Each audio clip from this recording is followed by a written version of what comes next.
மதிப்புமிகு மகளிர் திட்டம்.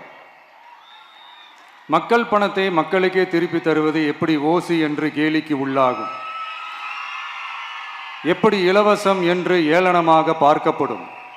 இப்படி வரையறுக்க எந்த அரசியல் கட்சிக்கும் எந்த அரசியல் தலைவருக்கும் உரிமை இல்லை என்று தமிழக வெற்றிக் கழகம் ஓங்கி உரைக்கிறது.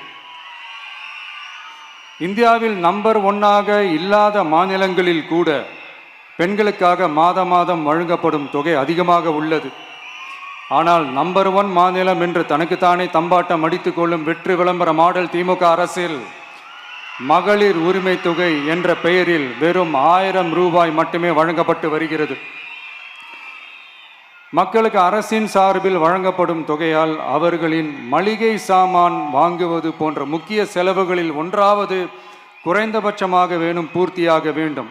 அந்த எண்ணத்தின் அடிப்படையில் யோசித்ததால் நாம் அமைக்க போகும் மக்கள் அரசு இனி 60 வயது வரை உள்ள அனைத்து குடும்ப தலைவிகளுக்கும் மாதம் 2500 ரூபாய்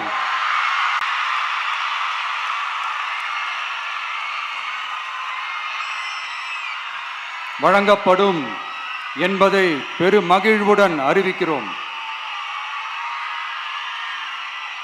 இதில் மாநில மற்றும் ஒன்றிய அரசு ஊழியர்களாக இருப்பவர்களின் குடும்பங்களுக்கு மட்டும் விதிவிலக்கு.